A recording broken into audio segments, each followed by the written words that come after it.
ഉദ്ദേശിച്ചത് നമ്മുടെ പഞ്ചായത്തിന്റെ രണ്ട് പ്രധാനപ്പെട്ട സ്ഥലങ്ങളിൽ അരുവിയോടും കുന്നത്തുകാരും എല്ലാ നാട്ടുകാർക്കും കൂടി അതിനെക്കുറിച്ച് ഒരു ബോധവൽക്കരണം കൊടുക്കണമെന്നുള്ള ഉദ്ദേശത്തോടു കൂടി രണ്ട് പരിപാടികൾ നടത്തുകയുണ്ടായി.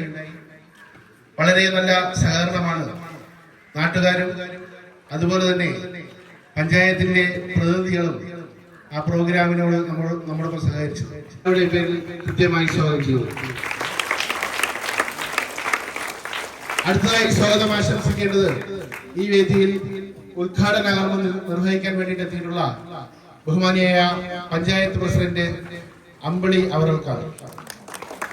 മേഡത്തെ കുറിച്ച് പറയുകയാണെങ്കിൽ secretary Shri V K Bindu Krishna അവർ പ്രസിഡന്റുമായിട്ട് അല്ലെങ്കിൽ ഇത് ഉപയോഗിക്കുന്ന വ്യക്തികളുമായിട്ട് ഇടപഴകുന്ന ഒരു ഓഫീസർ എന്ന നിലയിൽ നമ്മുടെ അധ്യാപകരുമായിട്ട് സ്റ്റാഫ് മീറ്റിംഗ് സംസാരിച്ചപ്പോൾ ടീച്ചർ ജംഗ്ഷനുകളിൽ നമ്മൾ മീറ്റിംഗ് നടത്തുന്നു, ബോധവൽക്കരണം കൊടുക്കുന്നു, ധാരാളം സംഘടനകളും സന്നദ്ധ പ്രവർത്തകരും ഇതിനെതിരെ ബോധവൽക്കരണം നടത്തുന്നു. പക്ഷെ ഇതൊക്കെ മതിയോ? ഈ അടക്കം അല്ലെങ്കിൽ ഈ നിൽക്കുന്ന അധ്യാപകരടക്കം ആരെങ്കിലും ലഹരി വസ്തുക്കൾ കണ്ടിട്ടുണ്ടോ? അപ്പൊ ഞാനൊരു എക്സൈസ് ഓഫീസറോട് സംസാരിച്ചപ്പോൾ അദ്ദേഹം എന്നോട് പറഞ്ഞത്, ടീച്ചറെ ഒരു കാരണവശാലും കുട്ടികളിൽ ലഹരി വസ്തുക്കൾ കാണിക്കാൻ പാടില്ല. കാണിക്കാൻ പറയാനുള്ളത് അധ്യാപകർക്ക് അല്ലെങ്കിൽ മുതിർന്നവർക്കെങ്കിലും ഇത്തരം വസ്തുക്കൾ ഒന്ന് കാണിച്ചു പഠിപ്പിച്ചാൽ അല്ലെങ്കിൽ ക്ലാസ് എടുത്താൽ കുറച്ചുകൂടി ഉപകാരമായിരിക്കും. കാരണം കുട്ടികൾ ഉപയോഗിക്കുന്ന വസ്തുക്കൾ കണ്ടാലെങ്കിലും തിരിച്ചറിയാൻ ഒരു ബോധം നമുക്കുണ്ടാവണം. അല്ലാതെ നമ്മൾ ഓറലായിട്ട് അല്ലെങ്കിൽ വായ്മൊഴിയായിട്ട് പല ചർച്ചകളും പല സംസാരങ്ങളും നമ്മൾ മീഡിയ വഴിയും നേരിട്ടും ഒക്കെ കേൾക്കുന്നുണ്ട്. ഇതെല്ലാം കേട്ടിട്ട് നമുക്കൊരു കൺഫ്യൂഷൻ ഉണ്ട്, എന്താണ് ലഹരി വസ്തു? അപ്പൊ അതിനും കൂടെ ഒരു നടപടി ഉണ്ടാവണം. അത് എന്റെ അഭിപ്രായം. നമുക്ക് നമ്മുടെ ഇവിടെ നല്ല രീതിയിൽ നമ്മുടെ ലഹരി വിരുദ്ധ ക്യാമ്പിന്റെ ക്ലാസ് എടുക്കുന്നതിലേക്കായി കടന്നു വന്ന എക്സൈസ് വകുപ്പിന്റെ അജിത് സാർ അവർ, അതുപോലെ തന്നെ വേദിയിലും സദസ്സിലുമായിരിക്കുന്ന ബഹുമാന്യരെ, വിദ്യാർത്ഥികളും 10 കഴിഞ്ഞാലും പ്ലസ് 1-ൽ പോയാലും പ്ലസ് 2-ൽ പോയാലും വേറെ ഏത് ലെവലിൽ അവർ പഠിച്ചിരുന്നാലും ഈ മദ്യത്തിനും മയക്കുമരുന്നിനും മറ്റേത് കാര്യങ്ങളിലും നിങ്ങൾക്ക് ഇഷ്ടമില്ലാത്ത കാര്യത്തെ കുറിച്ച് പറയാനാണ് ഞാൻ വന്നത്. അപ്പൊ നിങ്ങൾ സ്വീകരിക്കൂ.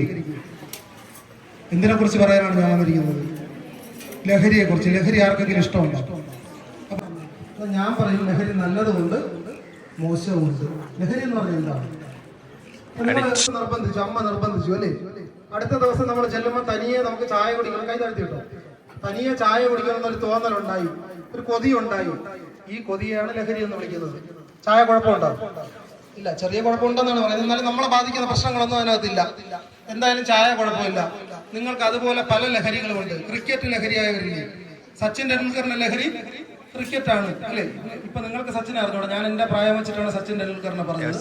നിങ്ങൾക്കറിയാവുന്നുള്ള പുതിയ IPL ഒക്കെ കാണുന്നവരാണെങ്കിൽ അറിയാം, ധോണിയും അല്ലേ, നമ്മുടെ കേരളത്തിലുള്ള തന്നെ ഒരുപാട് താരങ്ങളൊക്കെ ഇപ്പൊ ക്രിക്കറ്റിൽ വരുന്നത്. മെസ്സിയുടെ ലഹരി ഫുട്ബോളാണ്, KJ യേശുദാസിന്റെ പാട്ടാണ്, ദുൽഖർ സൽമാന് സിനിമയാണ്. ഇതൊക്കെ കുഴപ്പമായിരുന്നു. അപ്പൊ ലഹരി നല്ലതുകൊണ്ട് ചീത്തയുമുണ്ട്. നമ്മൾ ഏതിനെയാണ് മാറ്റി നിർത്തേണ്ടത്? ചീത്തയായ ലഹരിയെ മാത്രം മാറ്റി നിർത്തുക. അപ്പൊ നമുക്കൊരു തിരിച്ചറിവുണ്ടാകണം, നല്ലത് ഏതാണ്, ചീത്ത ഏതാണ്. ആ തിരിച്ചറിവ് നിങ്ങൾക്കുണ്ടോ എന്ന് മനസ്സിലാക്കാൻ വേണ്ടിയിട്ടാണ് ഇത്തരത്തിലുള്ള പരിപാടികളൊക്കെ. നിങ്ങൾക്ക് ആ തിരിച്ചറിവുണ്ടോ? ടീച്ചർ പറഞ്ഞ അനുസരിച്ച് ഉണ്ടെന്നാണ് ഞാൻ വിശ്വസിക്കുന്നത്. കാരണം നിങ്ങളെ കുറിച്ച് ടീച്ചർ ഒരുപാട് പുകഴ്ത്തി പറയുന്നത് ഞാൻ കേട്ടോണ്ടിരിക്കുകയാണ്. കാരണം ഈ സ്കൂളിന് മറ്റു സ്കൂളുകൾക്ക് അവകാശപ്പെടാൻ പറ്റാത്ത ഒരുപാട് പ്രത്യേകതകൾ സംസ്കാരത്തിൽ ഊന്നി നിങ്ങളുടെ ജീവിത നിലവാരത്തിൽ വർദ്ധിപ്പിക്കത്തക്ക തരത്തിൽ ഒരുപാട് പരിശീലനങ്ങൾ അല്ലെങ്കിൽ അതിനുള്ള മൂല്യവർദ്ധിതമായ വാചകകാലത്ത് ഞാൻ യൂട്യൂബിൽ കേട്ടൊരു പാട്ടുണ്ട്. ആ പാട്ട് പറയുന്നത് നിങ്ങൾക്ക് ചിന്താശേഷി ഒട്ടുമില്ല എന്നാണ്. യൂട്യൂബ് ഉപയോഗിക്കുന്നവരുണ്ടോ? യൂട്യൂബിൽ ഈ അടുത്ത കാലത്ത് വൈറലായ നിങ്ങളൊക്കെ തുള്ളി കളിക്കുന്ന ഒരു പാട്ടുണ്ട്, കൂടെ തുള്ളു, കേട്ടിട്ടുണ്ട്? അറിയാമോ? അതിന് ആദ്യത്തെ വരി നിങ്ങൾ ശ്രദ്ധിച്ചിട്ടുണ്ടോ? അറിയാമോ? അറിയാമോ?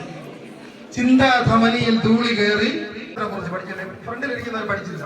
നിങ്ങൾ ബയോളജി പഠിച്ചപ്പോൾ നമുക്കൊരു നാഡീവ്യൂഹം, നമ്മുടെ ചിന്തകൾ കടന്നു പോകുന്ന നമ്മുടെ ഈ തലച്ചോറിനകത്ത് ചില പ്രവർത്തനങ്ങളൊക്കെ നടക്കുന്നുണ്ട്.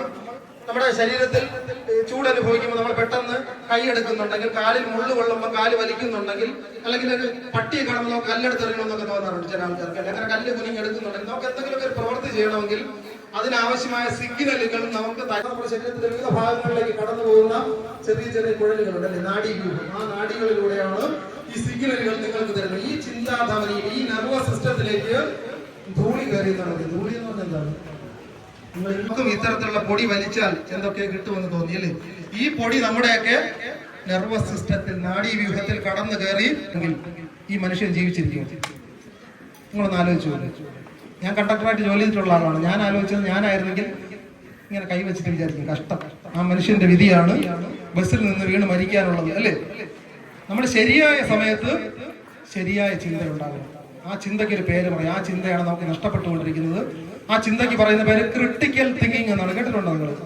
Critical thinking. നമുക്കൊരു പ്രശ്നം ഉണ്ടാകുമ്പോൾ വിഷമം കേട്ടുകൊണ്ടേയിരിക്കും. ഇത് ആരാണ് ചെയ്യേണ്ടത്? നിങ്ങളല്ല, നിങ്ങളുടെ അച്ഛനും അമ്മയും. അച്ഛനും പറഞ്ഞു കൊടുക്കണം, അമ്മയ്ക്കും പറഞ്ഞു കൊടുക്കണം. ഇന്ന് പറഞ്ഞു കൊടുക്കുമോ ഈ മന്ത്രം പഠിപ്പിക്കുന്നു? എന്നാലേ നിങ്ങളുടെ പ്രശ്നങ്ങൾ പരിഹരിക്കും. യോഗം ഉദ്ഘാടനം ചെയ്ത് കടന്നുപോയ ബഹുമാനപ്പെട്ട കുന്നത്തൂർ ഗ്രാമപഞ്ചായത്തിന്റെ ആദരണീയമായ പ്രസിഡന്റ് ആറമ്പിള്ളി, നല്ല രീതിയിൽ ഒരു ക്ലാസ്സല്ല നമ്മളോടൊപ്പം സംവദിച്ച റവന്യൂ ഓഫീസർ അജിത് സാർ, ബഹുമാനപ്പെട്ട വാർഡ് മെമ്പറിനും സ്കൂളിന്റെ ബഹുമാനപ്പെട്ട ഹെഡ് മിസ്ട്രസിനും നീലകേശി വിദ്യാപീഠ